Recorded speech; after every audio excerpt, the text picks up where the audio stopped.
fucking stupidly insane. What the fuck am I listening to project, dude?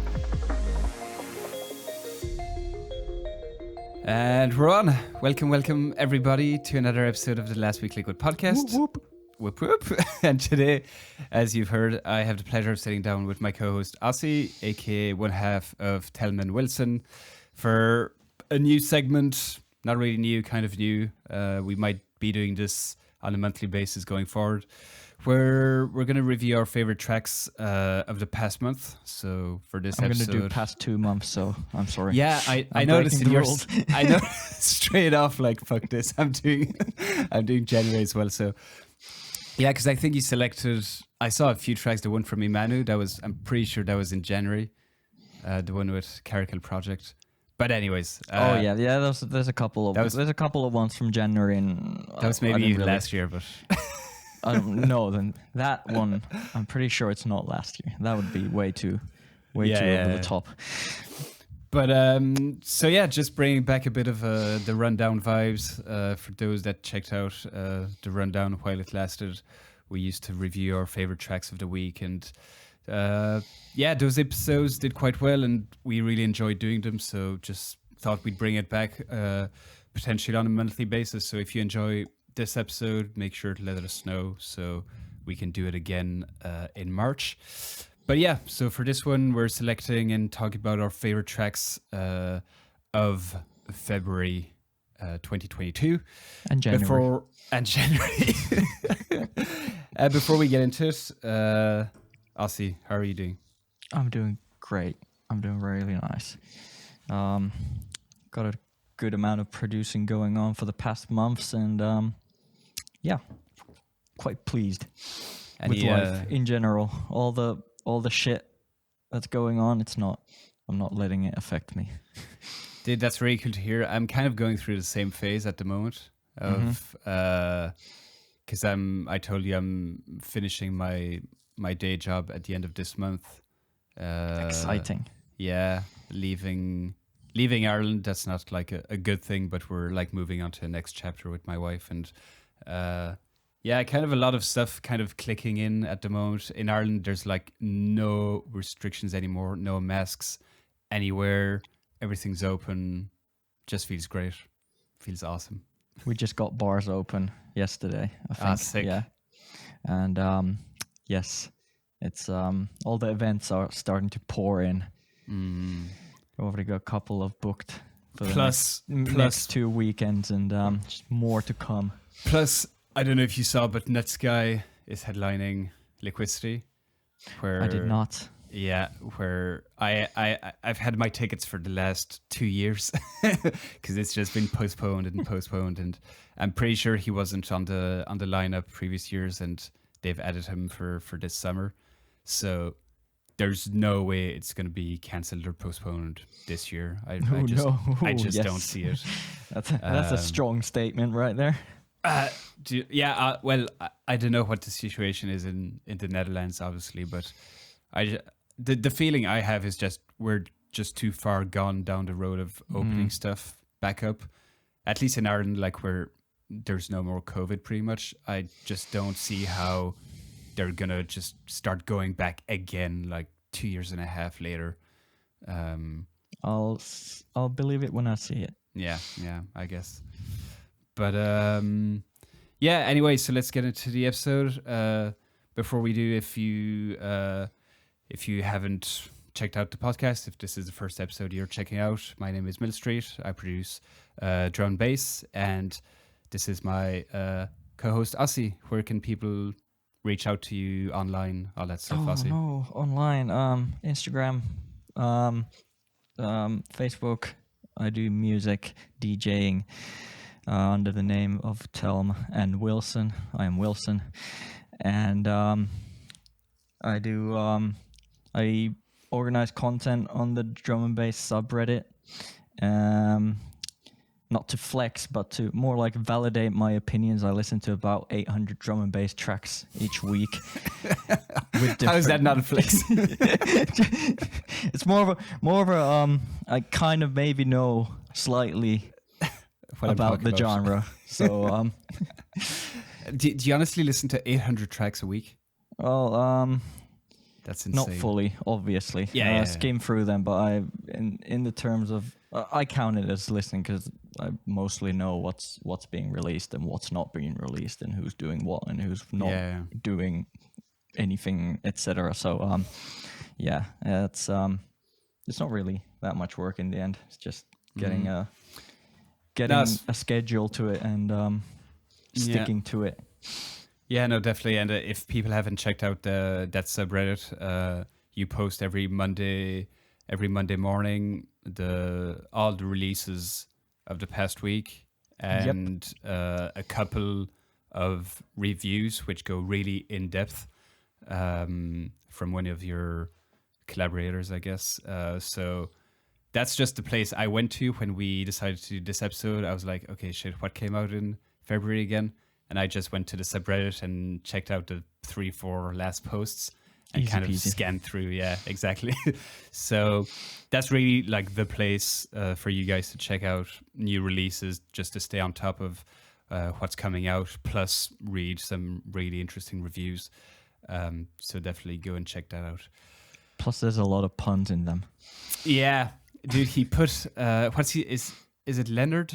What's his name? Leonard Hoffman. He is on Instagram with, I think it's something like Lele. It's an impossible username, like Lele. But you can find him. You can find us on the subreddit. Yeah, I think it was the Wilkinson album, which we're going to talk about because I know you love it.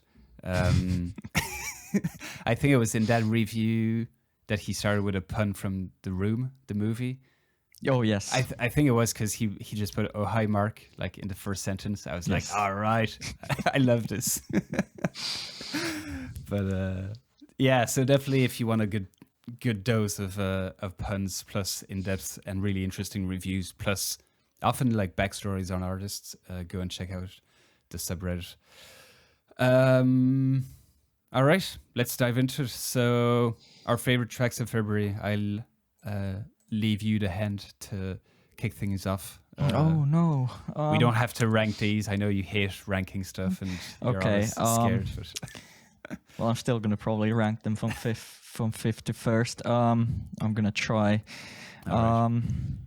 I'm gonna do. Let's start with Alex Perez, DLR, SPMC, Keep Up. That was easily my kind of bass face track of the 2 months. Kind of SPMC, the vocals in general make this track like hands down. The tone, I think the tone of his voice just works so well on how he kind of emphasizes all the vowels and everything. And I don't know what it is in the end, but once you kind of hit that certain spot, it doesn't really kind of matter what the vocals anymore are in the track. It's just you're just kind of vibing with it, and you could just go on about bananas or something or whatever, and you could still be like, yeah, this is fucking good, nice. Yeah. And that kind of hits that spot for me. I think this came out on a double single. The other side was Blips, which funnily enough, Alex Perez already has a track called Blips, which came out in 2017, I think. Very techie track, very different to this one. But great EP, great release. And this Keep Up track was easily my favorite one of the best ones during this year.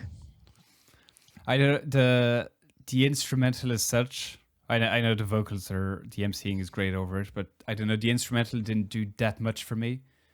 Like listening to it does its purpose. It does what it needs to do, basically. And I think, like I said, the SPMC kind of carries this track. Yeah. And the instrumental is it's on the side. It's decent. Of course, you got Alex Perez and DLR doing it, so you can't say that it's not good. Obviously, no, definitely it's going to be good. But it kind of, I think it does its purpose. And in that way, it is, I can't say perfect, but it's really good.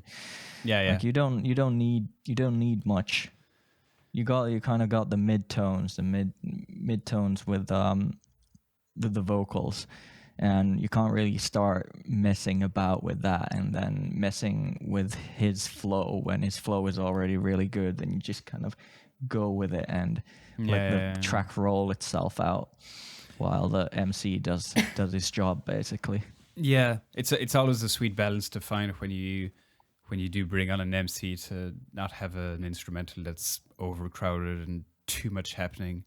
I don't know. Yeah, I felt like maybe it's just because it's Alex Perez, and I always have super high expectations when he's on. That's a big issue. Kind of expect something. Yeah. I don't know. Well, not massive, because it's massive is not really his style, but something really banging. You just kind of expect something outstanding all the time. Yeah. And so when the production is just like, for me, it was like, yeah, it's good. It's nothing amazing by his standards. I don't know. Maybe that's kind of an unfair criticism or expectation. But yeah, no, definitely a great track. Have you tried any MC work in your production? Dude, no, I still have this track which I'm like still sending out to labels, and it's a track I did in like 2019, where I looked for an MC for ages, like honestly ages, and actually, if there's any MCs listening to this, I don't know if this is too much of a like generalization, but MCs just don't get back to you on messages. And I've just realized that as well for the podcast. Like, I've been struggling, and I mean struggling, to get an MC on this podcast for months and months. And for some reason, like, some of them do answer, and I am like talking with some, but it's just about setting a date and it'll come. But yeah, dude, I don't know what it is with MCs. They just like don't get back to you. It's crazy. So, by the way, yeah. So if any MCs do want to come on the podcast, reach out to me. And for my track, obviously it's different because I'm much more of an up and comer, and so I get it if people don't want to feature on the track. But I was reaching out to people for a long time, and then kind of just gave up and kept a small vocal sample that I had that kind of worked.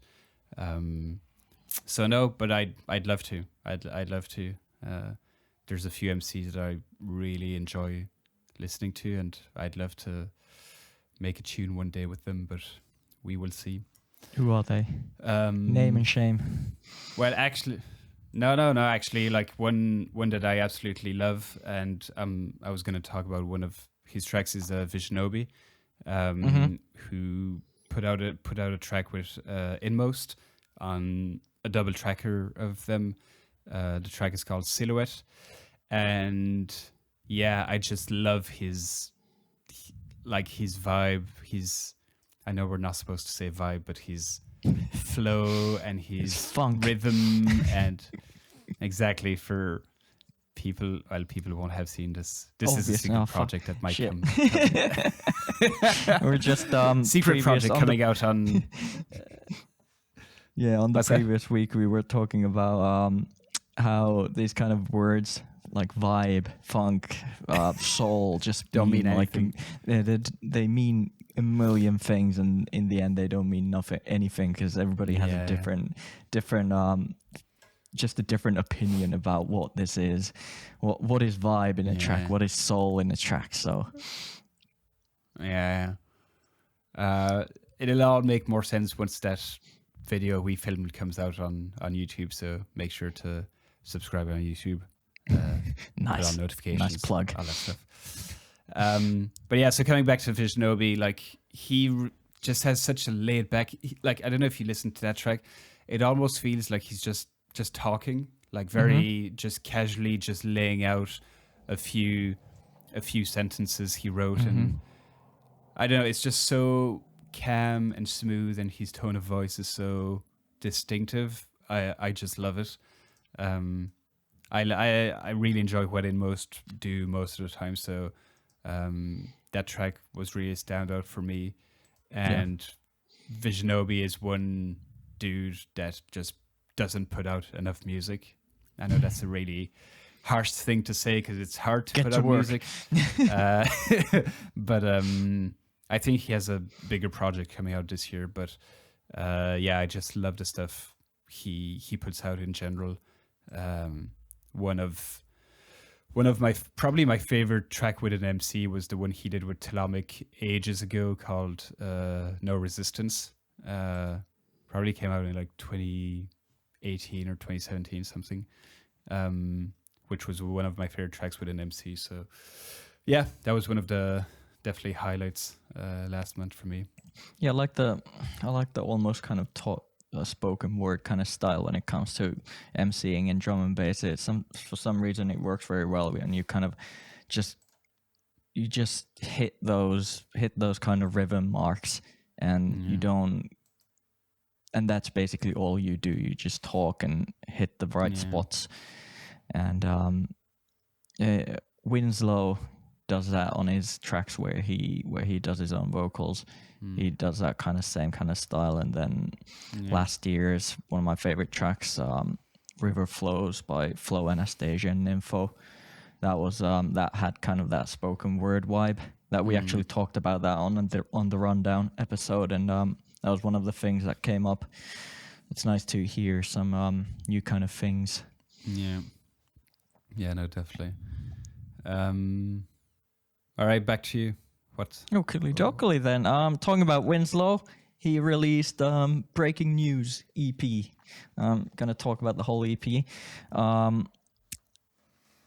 Hospital Records, this is one of those January releases, I think, and 3 tracks, all kind of, can't say completely different, but very, very not similar to no, they don't have similar vibes. Very not similar. Yes. Yeah. All have those kind of Winslow production in it. You can tell that it is they are his tracks, but he has a lot of range when it comes to music and drum and bass. You got Supermarket 64, which is a kind of this jazzy, very Winslowy jazzy track, kind of rolls on this soothing melody, and that's really what it is. It's kind of one of those sit back and close your eyes tracks. Then you got Breaking News, which has a bit of groove, a bit of more attitude to it, and a lot of that kind of, I don't know if you can call it kind of a coolness aspect factor to the track comes from the MC TRAC or track. Not sure how I'm supposed to call him. That might be the favorite one from this EP. And then you got the last track, which is Mad Intense. That one is weird. Yeah, it's very. I think it's kind of a spiritual successor to his previous track that he made, The Awesome Express. The whole vibe and the feel of the track is very similar. It's a bit less aggressive, but I think that's just to make it fit better with the rest of the EP. But in general, it's very similar. It even includes the same vocal sample. And though on this one, it's just in the background. In the Awesome Express, it's clearly like a drop shout. And it's more prominent. Yeah, I recognize it because I originally heard it in a old prog trance track which came out in probably 2010 to 2011 or something, called it's by Matt Zoe. It's called Frequency Flyer, and it's completely fried into my brain from there. like the sample in Mad Intense, it's just in the background. You kind of get just small snippets of it, and it's not even full. There's loads of reverb on it, but I can clearly recognize it. It's the same one. And Netsky used it in a track. I have to listen back to that. It didn't really stand out to me for some reason. Yeah, it is just in the background. It's kind of this atmospheric background element, but it's very recognizable if you know what you're looking for. Yeah. And Netsky used it in his track I can't remember what it was called. It had this very reggae vocal on it, the whole track was sampled. Basically, the reggae vocal was sampled into the track, and then you had this little clip from it. And apparently, the original sample is from a 1994 track called Ghetto Youth Bust by Sluggy Ranks. This is a reggae track from Deep the cut 90s. right here. That's why I bring you on the podcast. I have no idea about this stuff. So this one little background sound, now you know where it came from. This is why you listen to this podcast, guys, to get Exactly. a 5-minute Wikipedia read on a one vocal sample. Brilliant. But yeah, I think it was interesting how it was kind of, you add all of those together. You add the same kind of atmosphere, the same kind of vibe of the track, and then you even slap in the same vocal sample or the same sample, and kind of, like I said, it's kind of the spiritual successor to his previous work. And it's a good example on how you can reuse a lot of elements and reuse a lot of ideas while still making very, very fresh music. Yeah, that one was Mad Intense was just interesting for the. I mean, I loved the entire EP. Obviously, the Mad Intense one was interesting, especially for the drum work, the kind of stop and start drums that go like throughout the track, which I really enjoyed. Breaking News, I just loved it because, if I'm not mistaken, that's the one that starts in halftime. Kind of just it's more of a hip hoppy vibe. Yeah, exactly, like hip hop vibe, like drum kit, and then goes into actual liquid, I guess. Which I always loved, that switch from halftime to actual 174. Plus the vocals from track on it are just really nice and smooth. But yeah, overall, what I also enjoyed from the EP beyond the music was as expected with Winslow, is the marketing that went around it. The concept of breaking news, and that's one thing I talked about in a recent Thursday Thought episode where I talked about marketing tips. Yes. Yeah, exactly. And doing kind of the extra step for your releases and thinking about new ways to promote it. And Winslow is just one guy you need to keep an eye on for IDs around marketing and promoting your release. So in this case, there's a lot of those kind of themed kind of music, exactly, and everything around it is kind of this one thing. I like that about him. Yeah, it just gives, and it doesn't have, like, that's what I find interesting, is that sometimes people might feel that only works if you do like an album and a concept, and that's not true. Like, you can really package it even if it's just a 3-track EP. Like just 3 tracks, and you can still package it around a concept and a visual identity, like the visual identity of Breaking News versus Sandalwood Nights, which was his previous EP, are both like completely different. Like the other one was like more his childhood, where he grew up, and there's pictures of him when he was young, and then Breaking News is more like, I guess, current events and news and what's happening in the world today. And I it's don't more know. of a, it is all of the stuff is usually, what I like about it is it's usually very tongue-in-cheek kind of thing. Yeah. It doesn't take itself too seriously. No, that's definitely his style.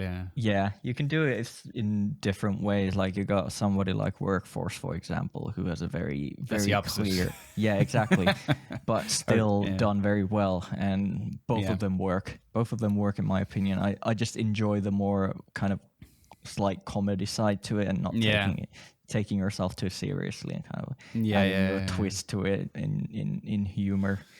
Because you can, basically. Yeah, no, exactly. It's your release, and it's usually labels will be game for anything that can promote the release. So yeah, they did an entire like photo shoot where he's like a news anchor and like doing interviews, and this whole concept around the EP. So, and it's obviously it's on Hospital, so there's like a bit of budget behind it, but honestly, it's something you could just do at home with like a green screen, or even just a whiteboard behind you or whatever. Like, there's always a way to, I don't know, just again, just the extra step, the extra mile to kind of promote your project and get it noticed by people. And Winslow's a great example of that. Personally, I think in some situations when you do stuff yourself, it's kind of I don't know. I've got experience from it, and you at some point you kind of hit that kind of problem where you think, is this too amateurish? Basically, can I put this out? Is this not okay? Basically, do I just look stupid by doing this? And that's a big issue when it comes to kind of doing your own not doing your own marketing, but kind of adding your own little thing to it, and then doing with not a very big budget. Yeah, that's but I don't think issue that a smaller artist run into probably. Yeah, but it all depends how you do it. Like, you can do like amazing marketing for like zero budget, like just filming yourself at home, and I don't know, like I think we talked about this on the rundown. Finn Adrift, friend of the podcast, had an EP which was kind of themed around racing games from his like childhood, and after release he did a mix where he was mixing tunes from classic racing games like Need for Speed and Gran Turismo and stuff like that, and mixing them, and obviously they didn't all fit together, and transition weren't always clean because the tracks were like completely different from one another.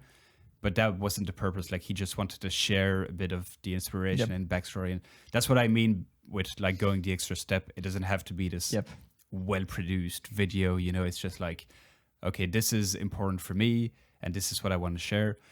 Obviously, the issue is if the EP isn't really important to you and it's just another 4 tracks that you put out that don't really mean anything, then it's going to be hard to, you know, actually do the extra step. But that's a whole other debate. Yep. Yeah. But all right, brilliant. So yeah, that was the Winslow EP. Definitely go and check it out if you haven't yet on Hospital Records. Talking about EPs, gonna go over this one quickly because I spoke at length about it with the man himself a few episodes back. Echo Brown released a new EP on the North Quarter called Midnight Static. If you haven't checked out or heard about Echo Brown yet, what are you doing? Go and listen to him straight away. The music this guy is putting out is brilliant. Again, as you mentioned with Winslow and his range, Echo Brown is a guy who also has a lot of range in terms of jazzy side, soulful side, darker side, which he's definitely exploring more on this EP. And in general, in the past couple of, I don't know, a year or so, he's been putting out much more darker than he used to. Yeah. Did you talk about that on the episode? I don't remember. Okay. It's a few How episodes. long ago was this? Probably like 5 or 6 episodes ago. So okay. Oh, that's like 12 hours of conversations ago. So it's, but yeah, no, I do think we definitely talked about it in the context of this last EP, because the track Kusanagi is the banger of the EP, and we definitely talked kind about of critical music kind of vibe. Yeah, but it still retains. That's the thing I love about this EP is you can really feel he's exploring new sounds and kind of pushing his sound further while retaining his own identity, you know. It still feels like Echo Brown tune, and it still feels like it belongs on the North Quarter. Yeah. Which is what I love, because if it's completely different, sometimes it's a bit like, okay, yeah, cool, but who is this anymore, you know? So yeah, Kusanagi was one of my favorite. Obviously, he had the track Nokia Days with. Hey, shout out to Finland. Any excuse good old is good. Nokia days. That's the stuff that we remember. Like it was yesterday. I forgot they were the good Finnish. old days. Dude, any excuse to shout out Finland is a good one, right? Especially Nokia. All the mighty have fallen. Do they are they actually still in business, or are they completely? Yes. Current situation is that the phone manufacturing is licensed to other companies, so they are still Nokia phones, but they don't make them themselves. Okay. Most of their stuff is 4G, 5G networks and towers, etc. To my understanding, and technology evolving around that.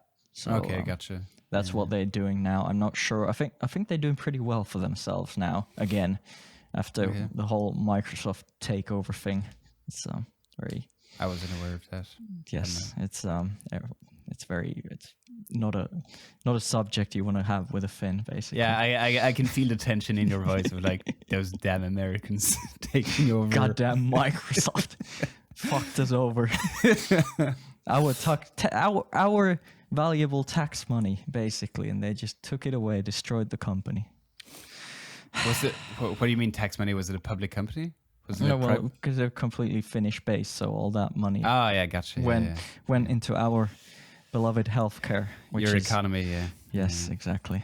Which it was the biggest company in Finland, I'm pretty sure. Now it's probably. Wasn't it like the only one?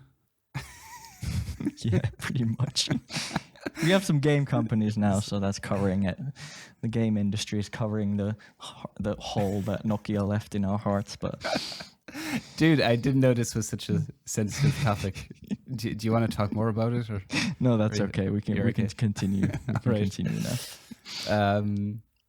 So moving on from that track, tech news and yes, but which was obviously I think most people heard that track, which was a collab with Lensman, which was brilliant. But yeah, Kusanagi was probably my favorite off the EP, and the other one, which I forget how you pronounce, was either Kuntek or Kuntesh, which was a name of an old Lamborghini, and that's a great track with a lot of layers to it. But yeah, again, if you're interested more by that EP specifically, or just Echo Brown, if you haven't really heard about him, do check out my interview with him. He's a fascinating dude and puts out amazing music, so go and support him. Big up Mr. Brown. What's next on your list? What's next? Let's do some jump up stuff. Let's switch it around. Jump up. Oof. I don't know. I'm gonna go with Boo here. Okay. It's not really jump up, but it's almost. I could shout out in terms of jump up. I'll shout out DJ Hazard, Candy Bass. And, what a weird track again. I love that one. It was really good. It didn't get to my top 5, but it was one of my picks basically. But yeah, we'll go with Boo. His remix of Kiss Kiss Bang Bang, the classic by High Contrast, and just an excellent laid back remix from him. There's, I don't know, not much else to it. Just really enjoy this track. Yeah. He didn't completely flip the original completely over, like he did, for example, on his Sub Focus remix that was put out on the remix album. He remixed World of Hurt, and that one he flipped it completely by just making it into this almost kind of this R&B style track, which fit really well with the vocals. That was slightly impressive in terms of how he changed it. But with Kiss Kiss Bang Bang, he just kind of added a nice little touch to it. The track still has the same kind of feeling and character as the original, but he had that little modernization and that Boo quality and style to it, which was really good. I liked it. I think because he kept a lot of the vocals in the intro, like the intro still feels very similar, and it's not like he didn't switch it completely from the beginning. Like it feels like a remix that was done with a lot of like respect for the original. You know what I mean? Like I'm not gonna do something completely stupid with this. I'm just slapping a foghorn right exactly here. Which is always like, I don't know, I enjoyed when, as you said, it still stays very yeah, with a lot of respect to the original, because it is a huge track. So yeah, I really enjoyed that one as well. And it doesn't really feel, sometimes in remixes you get the situation where people just slap in a couple of elements onto a track that they already done and then call that a remix, basically. Yeah. And in some tracks you can clearly hear that that's how it was done. But here, like I said, it has the same feeling and the same character as the original. You kind of have that kind of mysterious aspect to it. And which I think is very prominent in the original. So, like you said, yeah, clearly it's out of respect. has heart. Yes, respect and heart for the original. Yeah. Do you want to talk about the Teddy Killers track? I don't know if you were going to mention it in your top 5 or not. It was kind of my 5th maybe mention. I had Teddy Killers, Night Train, Delta Heavy, Heartbeat, and then Bungle's Open Field as kind of all the tracks that I wasn't sure which one I want to talk about, but Teddy Killers, Night Train is one of those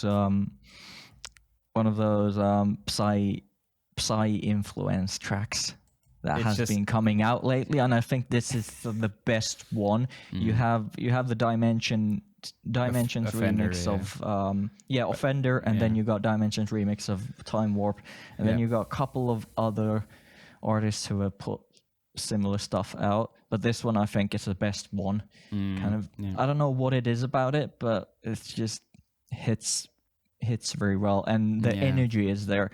Sometimes you got the drum and bass tracks where they try to take the kind of psy trance influences, get the same kind of bass line, but then it kind of sometimes it feels a bit empty because I don't know what it is. I think it must be something to do with just drum and bass producers kind of not knowing what they're doing with it. Yeah. And then kind of jumping on the train of the train. So this one does it. I think this one does it kind of correct and matches the energy that should be in a track like that. Yeah. I always enjoy a good 4/4 drop, especially when I'm not expecting it. The only thing is, like, I still remember the first time I heard Offender was the first time I heard a 4/4 drop on a drum and bass track, and that was like proper, like, holy shit. I remember where I was and what time it was when I heard it. You know what I mean? Like, and every subsequent iteration of that formula gets less impactful, as with everything once you've heard it a few times or done it a few times, whatever. But this one still caught me off guard. Like, I wasn't expecting it at all. I'm not super familiar with, like, what Souped Up puts out. His wouldn't be really my cup of tea usually. But yeah, I checked out this one, and when the drop hits, it's like, nice. Yeah, I'm not surprised that this came out on Souped Up. No, it fits. It fits. I think it fits well, especially when it flips over to the drum and bass part. It kind of, and that's really well done, actually. Like, the switch from the 4/4 to the drum and bass works really well. Yeah. But yeah, then I had that and Delta Heavy Heartbeat, which was the best dance floor track that has come out this year, I think.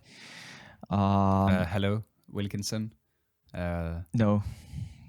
I think Delta Heavy is just, when it comes to dance floor, dance floor drum and bass, Delta Heavy is the king. Let's dive into it, hands down. I did not feel that track at all. I honestly, like, in my notes I just put a big question mark next to it. Like, why did you pick it? Like, I love Delta Heavy and, like, some absolute classics, obviously. I don't know, this track I listened to a few times in a row, and I don't know, nothing, obviously not a bad track, but nothing really stands out to me. There's no clear leading melody, really. The drums aren't particularly amazing. I mean, if you compare to Wilkinson's roasting stuff, I'm just kind of curious, like, what made you, what, I don't know, what do you find particularly appealing in that I think track? the drive on this track is much better. It kind of goes, it moves on basically, and it does it with that kind of jumpy bass line, that very kind of I wouldn't say realistic, but that kind of rocky bass line that you have on dance floor tracks these days. For example, Metric does that a lot. Yeah. Especially on his latest album. And Delta Heavy I think they've perfected that style. And that is, I wouldn't say this is the best track they've done in terms of that style, but it's still the best dance floor track this year, and that's why I added it in, wanted to shout it out. Yeah, all right. I respect your opinion to be wrong. That's, I don't know. Yeah, just also that like the vocal didn't really work for me. It's got that kind of disco, big vocal kind of thing, it's a bit cheesy. Yeah, it's a bit too cheese, and it's a bit generic. Yeah, exactly. But it's as it should be, basically. Yeah, it does its job again, just like on "Keep It Up" from Alex Perez. It kind of does its job, does what it's supposed to do, and then the rest, kind of all the elements, bring in. They kind of clash with each other nicely, and then they form a piece of music. Yeah, nicely put. Yes. Now, if we compare this to the Wilkinson album, that's dance floor. That's dance floor drum and bass for you. That's a proper stadium snare. You know what I mean? Like I don't know. That obviously it's not for everyone, I guess. Especially, I don't know, maybe people listening to this podcast aren't the biggest fans of huge stadium snares and stuff like that. For me, there's a couple of tracks in there that like are instant classics, like Frontline. I don't know. When I hear that track, I just want to be like at Liquidity, open field, just listening to like a huge track like that one. Just really does it for me. Sorry. So let's get into it actually. What's your problem with Wilkinson? I think you describe it as huge stadium tracks, and I don't think they are. They're not really? huge enough. That's the problem. Like Huge enough. Yeah, exactly. It's not. You try to go with that style and with those kind of elements, but I said to you before we started recording that I've heard the same thing and I've heard it better, and it's not very fair but you could compare music like that. You but could say still, that with half the tracks that are coming out. I know. It's like half the tracks with like a one note bass line and some gritty resonances. You're like, I've heard that before. I think the issue is when we're talking about dance floor, the Delta Heavy track is the kind of dance floor that I like more. And that is the issue, because when I think about dance floor and I think about the situation where I'm enjoying that kind of music, that is the style that I want to be hearing, and this is not that style. So that's where the main issue kind of lies. It's just not my kind of dance floor. And we have a Spotify playlist on where we picked our tracks for each other to listen to, and you picked basically all the tracks that I wouldn't from this album. The big ones, like Frontline, Keep Dancing, just because I really love the vocals on that one. I'm surprised you didn't like Feel So High, because that's a different one, a lot more mellow and a lot more laid back and chill. Okay, that one wasn't that bad. It was okay. Okay, I'll go with that. Wilkinson album, it was called Cognition, and I think the best track from it was was it? Oh no, I can't remember which one it was. It had that very indie kind of vibe to it. And Close Your Eyes, yes, that was it. Close Your Eyes by Iola. The vocals on it is by Iola, and that one was the favorite one from this album. It's very non-Wilkinson-y. Yeah. And it was really well done. I enjoyed that one a lot. Yeah. Yeah, no, obviously it's not everybody. Unfortunately, that was... it's not everybody's cup of tea, and I get that sometimes if like you see the millions of streams he does on his songs, and you might be jealous of that. I understand. It's obviously all right. But you finally understood what I meant. But yeah, I don't know. For me, a good old dance floor track, even though it's, as you said, like Frontline, for example, very similar to something maybe Metric could have done a few years ago, or Dimension, kind of that kind of feel. And sure, it's been done better, I guess, with like a more catchy hook and catchy line, but still works really well for me. So yeah, like probably not an album I would put on at home ever, but if I hear any of those tracks like this summer, I'm gonna go pretty nuts. Well, if you're going to Liquidity, I'm gonna guess that at least a couple of those will be played. A few of those should get played out for sure. Yeah. So, all right, moving on.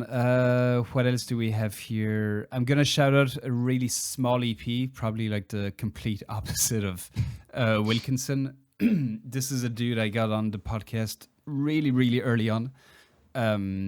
He's called John, aka Solson, and he put out an EP called the Warrior EP on Drum Army.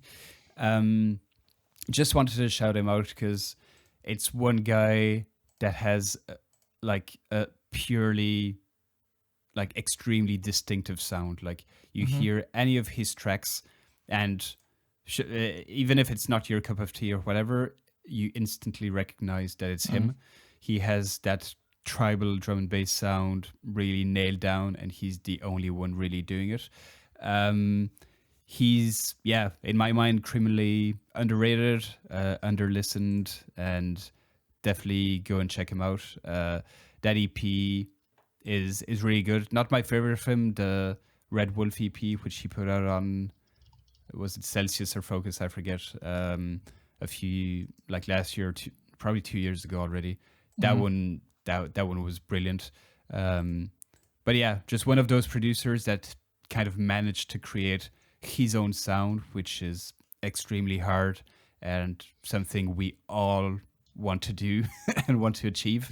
He's done it, and again, criminally underrated in my opinion. So go and check him out. Solsan, Solsan, Warrior EP. You got any other underrated artists you want to shout out? Any ideas? In my list, in your opinion, or not in your list, just in general. In my list, underrated. I have this like really small guy from Belgium called Netsky that put out a track. Probably haven't heard of him. He's not like that well known, but in Belgium he's kind of a big thing. No, sorry. Like criminally underrated. I don't know. Solsen's just one that really stands out because like he doesn't really do marketing either. Like he's not really, he doesn't do much on socials. Just put out music and that's it. Yeah, exactly. So I guess that's also part of the game. If you don't promote it, then not a lot of people listen to it. But I think more people should be. I don't know. That's just one that really stands out to me. Yeah. Did you have any in mind? Got one guy, Trex. He puts out kind of steppers, kind of these kind of bangers. Maybe compared to DLR, maybe you could say, but it's very distinct style, and that tracks he puts out are absolute bangers, absolute crazy bangers. He just lately. His track Dopamine, for example, is a good example. If someone wants to check out someone who's underrated, then that's one of them. And it's just track after track is just very extremely good, and it's very, very, I wouldn't say distinct style, but the music he puts out is very fresh. He has a very he has a habit of putting out stuff that doesn't sound like anything else, basically. He already has 2 albums out. Didn't he have maybe I'm confusing with somebody else. If he had an album on Headspace like last year, 2 years ago. Headspace isn't. Oh no, don't know. Headspace, yeah, the mental health. Oh yeah, that one. Might be on one of probably on one of the compilations. But there's like 8 of them by now, I think. Yeah. So Jesus, he might he's put out a lot of music. Yeah, he has. Holy shit! I'm trying to find the. Go check out Tracks. TREX. TREX, yeah. Okay, my last pick. Go for it. Imanu, A Taste of Hope, Emperor remix. Which didn't come. Did that come out in February? No, that just came out. That literally just came out. I'm pretty sure. Oh, really? Yes. Okay, I didn't even notice it. Imanu, A Taste of Hope originally came out last year. This remix kind of just out of the blue, like a year later, just a random remix of a track. And it's so good.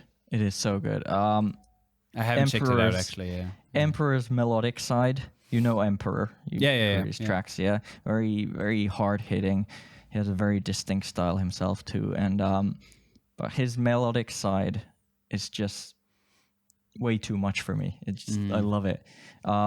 He's put out melodic tracks, a couple of them before. Originally, one of the first ones that he did was called Allure in 2015 or 16.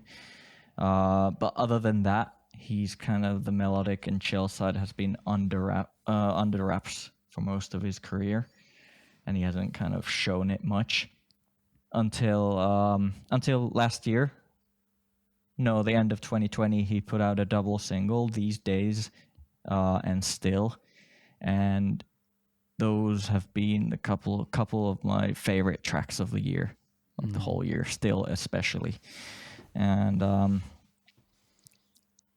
I just love how he's kind of managed to mix his own harder hitting sound with melodic style, with a more of a melodic element to it, and it just they come together so well. And especially for A Taste of Hope, which is a very not very drum and bassy track. All the elements to it are not very. The whole progression of it is just not very drum and bass, what you normally used to.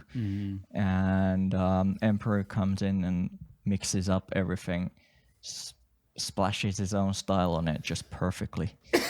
Love it. Absolutely love it. This one takes the cake for me this year. Easy. This year, straight away.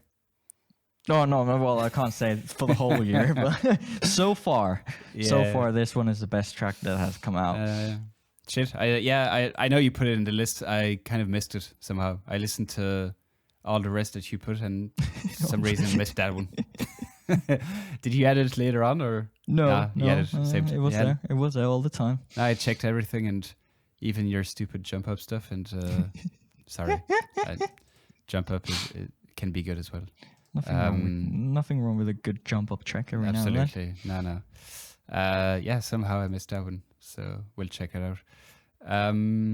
All right, I haven't ranked mine, so I'll just shout out a few others. Half jokingly, but I did have Netsky on my list because he put out a track with Montel to 2099. That's the same guy. He revamped his drum and bass career, basically, wasn't it? Yeah, he had a mixed emotions with the track. Exactly, which was fucking insane. I love that track. Like by far the best one off the album. That's I don't know, perfect combo. If you haven't heard that track, definitely go and check it out. Mixed Emotions, like brilliant. How does this compare? No, it's not as good. It's not as good.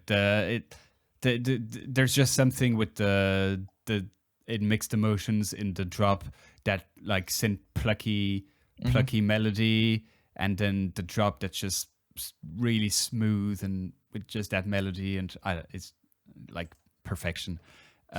This one is like still very good. So it's called Broken. It's just not as catchy, I would say, in terms of the melody. I still really, really enjoy it. A bit of The Weeknd vibes in the intro, I felt, which I really enjoy. A bit of synth-wavy ambiances, and just like most of what Netsky does just goes straight to my heart, and I can't dislike it. So, is that your Belgium side talking now mostly? That's just my music side talking. Okay. So yeah, no, just like brilliant track. What else did I have on my list? Workforce. Workforce. Track. It's also called Broken. Just realized that. Would you look at that? Would you look at that? We have 2 tracks called Broken. Back to back. On his own Must Make label. This is coming off a album that's going to come out this year. It an album? Okay. I think so. Yeah, because it's the second single from the same project. I don't know if it was going to be a big EP or an album. Okay, so he's already doing another album. That's crazy. Workforce. It's in, hence the name. Yeah, I guess. Yeah. But this one I was slightly disappointed with the drums. I don't know what you thought about them.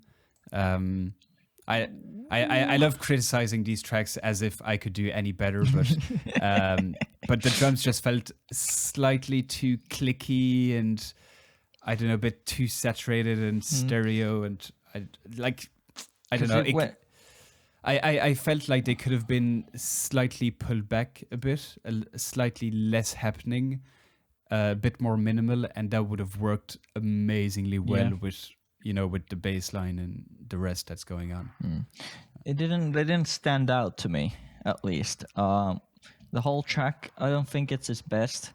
It's a good track, but the drums themselves didn't stand out to me like they usually do in a Workforce track, for example. Completely different style. His track Back Up, which was my maybe third or second best track of 2021. That one is completely just the drums. The whole thing is just that's the point of the track. And a lot of his other tracks are also, they're very drum heavy, or at least they have a lot of emphasis on how the drums are done and how they kind of pop out from there, whether it be because they fit in really nicely or because they're just so massive. And but for this track, they didn't really stand out to me. So maybe that's kind of a telling thing. Yeah, I think definitely what stands out for me was the bass line that comes in, which is like just beautiful. That kind of mid bass line, and then when the drop happens, the sub is actually playing something else. Like the sub follows the mid bass line for some part, but then switches to something else, and that's not something I hear very often. Usually you have your sub and your mid and they're playing the same thing in step. And this, because the intro, the mid bass is quite high. So I was curious, like when the drop was gonna land, was like, okay, what's he gonna do with the sub then? And the sub actually switches to like other notes and another pattern, which is really interesting. But yeah, the entire track just like felt like a great like composition as a song, like the bass felt like somebody actually composed that on an actual bass, and then you have those kind of Rhodes piano fills that feel like just like a song, which I love and I really feel is missing sometimes in drum and bass, like tracks versus songs. And I think this one definitely captures the essence of songwriting, you know. So yeah, I really enjoyed that one. Talk about drums, I'd like to shout out Winslow's track with Dynamite MC on Dynamite MC's album or EP, whichever you want to call it. I'm not sure which one it was. Called Deep Waters. That's the album name. And Winslow's track a little bit more on that. That was one of those that I put on. I was in a hangover on Sunday morning. I just came out from a party. Got home at 7 o'clock in the morning, woke up and had a hangover. Put this track on. Just I think it came up on YouTube, just released. I hadn't heard it before. And the drums on that just gave me chills. Just nice. Perfect. So good. I haven't checked it out yet. Need to check. Good. The whole album or EP is pretty good. Highly recommended. Out on Hospital Records, Dynamite MC, Deep Waters. Check it out. Check it out. All right, final shouts from me for last month. Memories EP from Ruben came out on Overview Music. Standout track, No Need To. A brilliant. That was a very surprising release. Yeah, exactly, which is why I wanted to shout it out again. I had a lengthy podcast episode with Peter, founder of Overview. Definitely go and check that one out. One of the funniest and like best chats I had in a long time. So definitely go and listen to that one if you're interested in the backstory of Overview. But this release, yeah, definitely kind of a different direction for Overview, more liquidy, I guess, but still it has that kind of hieroglyphics and halogenics kind of vibe to it. Yeah, exactly. Kind of that mix of techie, like screechy basses from time to time and clicky drums, but still being a bit liquid. Yeah, exactly. And funky. Yeah, exactly. Funky, soul-y, all that stuff. But that was a great EP. Really enjoyed that one. Another one, another release was Gyrofield. Who Can Do No Wrong. I don't know if this was her first release on Critical. I think it was her first. On Critical, I think. Overview, she put out an EP. Yeah, she put out a few things on Overview, but Critical, I think this was her first double tracker called Retinues and Urgency. And yeah, just I guess I don't know if you can recognize her tracks immediately, but they all have a very distinctive identity. Yeah, I'd say you can recognize the Gyrofield track. Yeah. I think there's a couple of artists that are kind of doing a similar thing. For example, Late Sleeper. But it still doesn't...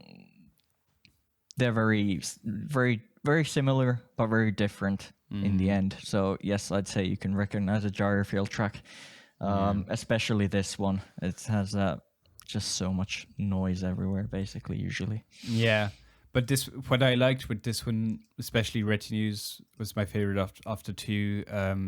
It's still accessible. Like it's techie. Like the side chaining going on is like crazy. It's actually, when I was listening to it, something I want to try on my tracks is when like the kick snare hit, like everything kind of cuts out, almost like zero volume. Like it's really really harsh. But then the actual hook, which is a mix of like voices and synths and stuff, I felt was still quite accessible as a track. Like you can latch onto, okay, this is like the main melody aspect and then the bass line, and you can kind of gravitate towards that, I guess. And the drums are very accessible too. The rhythm of it isn't as messy as it could be on a Gyrofield track. Which is the absolute, let me just find it, fucking opposite to her previous project, which I sent to you. I don't know if you checked it out. Fucking stupidly insane. What the fuck am I listening to? Project, dude. Depths of Winter. That's what it's called. So it was a self-released 7-track EP, which she put out. earlier this year, Depths of Winter. Honestly, like, if you haven't listened to it, go listen to it. I don't know what it is. It's not drum and bass. There's no tempo. There's no key. It's just a full-on assault of different sounds, and it's like nuts. It's crazy, and it goes on for 7 tracks, and the whole 7 tracks, I had no idea what was happening to me. It's purely like crazy, and But is it good? Does it work? I couldn't tell you. Like I've no idea. That's like honestly, when I heard it, I was like, this is like pushing the boundaries of what's considered music. But like in a good sense, like not in a like stupid way. But this is like really pushing the boundaries of experimenting with music rules and codes, and like, okay, this is your key and these are the notes you can use in your key, and like fuck all of that. Like just this completely just goes in all directions at the same time, and I didn't really know what to make of it at the end, except that it exists, and this is a thing. Exactly. Yeah, and I just listened to it. Yes, I think the closest analogy I would have to that project would be a movie like those movies that you recognize are brilliant, but you don't want to listen, like you don't want to watch them again. For example, Requiem for a Dream is like my typical movie I saw once. I don't ever want to see it again, but I still recognize it as a brilliant movie. This is like a bit similar. Like it's a brilliant piece of work, like to actually produce it and achieve it. But I'm not sure I'd want to listen to it again because it's so experimental and so off the wall. So. Who do you think would go back to this? Who would what? Yeah, who would go back to this? Like who's going to listen to it, and what is the situation that you go back to this? I don't even know if like the intent, like if Gyrofield's intent was for people to actually go back and listen to it several times. Maybe I guess partly it is, but I think partly it was just her experimenting with stuff. None of those tracks are mixable. Like you can't mix them with anything else that exists, I think. So you're not going to hear them anytime soon in the club, for example. I don't know. I don't know who would listen back to them. It's like it's nuts. So I wasn't planning on talking about that project, but there you go. Depths of Winter, if you haven't checked it out. Gyrofield. Came out I think it was back in January. And so just to bring it back to her latest project, Retinues in Urgency, way more accessible by a country mile. And yeah, still pushing the envelope of what's done in drum and bass, but again, remaining accessible. And the very, very last shout out I'll give to an album I actually haven't listened to yet. I didn't have time. I didn't want to kind of rush through it and just listen to it very quickly to talk about it. So I'll shout it out here, even though I haven't listened to it yet, is Might Kiss's album, Bolivian Hotel Bistro. From the singles I heard beforehand, I really enjoyed it, and I think he experimented with different tempos and genres over the album. Again, I haven't listened to it. I don't know if you have. I've gone through it. Yes, it's what did you liked think? it. I liked it. I haven't. I'm gonna have to listen to it like fully. Still, I usually put out all these albums that I actually. Some of them I want to listen to like fully. Some don't, but I put them in a playlist, and I got a couple in there now that I have to go through still. But that one is on the list, so I shall be going through it in the next week or so at least. It's always a bit of a time commitment because I hate starting when I start listening to an album, then I have to stop after a few songs, do something else.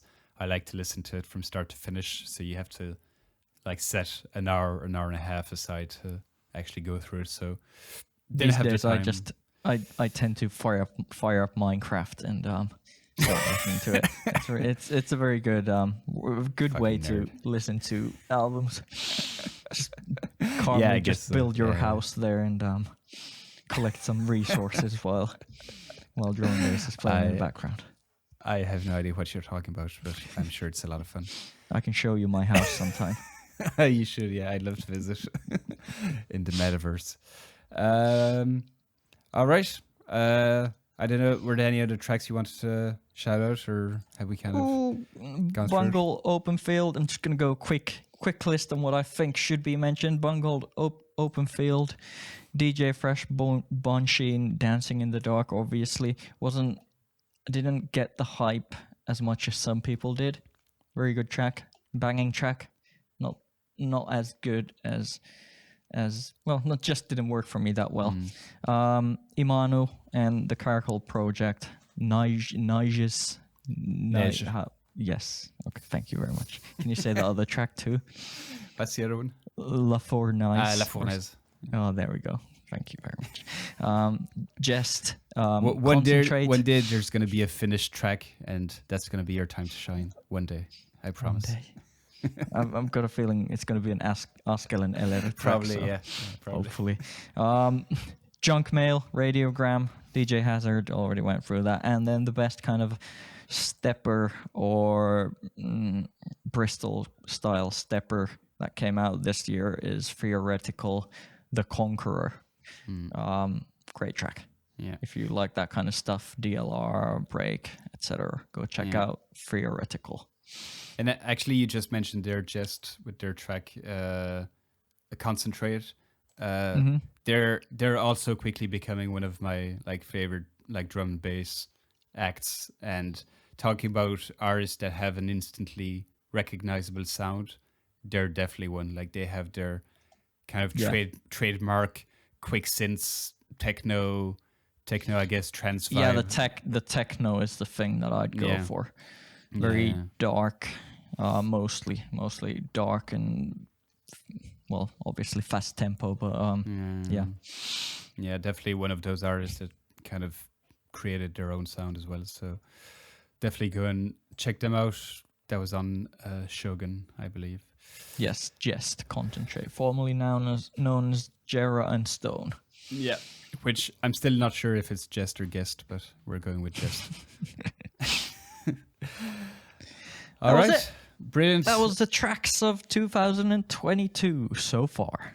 Technically, it was supposed to be February, but you kind of fucked that up from the start, so it doesn't matter. Sorry, not sorry. So yeah, that was our picks. Let us know on social media, over on the Discord channel, which you can find in the description. If you agree, don't agree, come at us, start a debate. I love a good old Please debate. Do.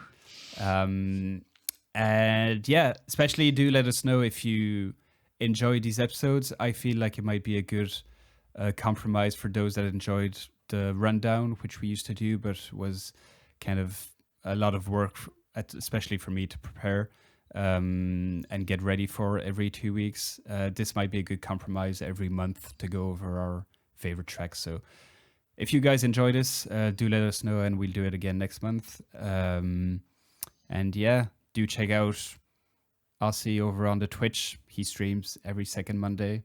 He didn't want to talk about it, but there you go. What's the handle? Telm X Wilson. All right, go follow Telm X Wilson over on the Twitch subreddit. We talked about that, and that's about it. So thanks everybody for listening, and we'll catch you next time. Cheers. Goodbye.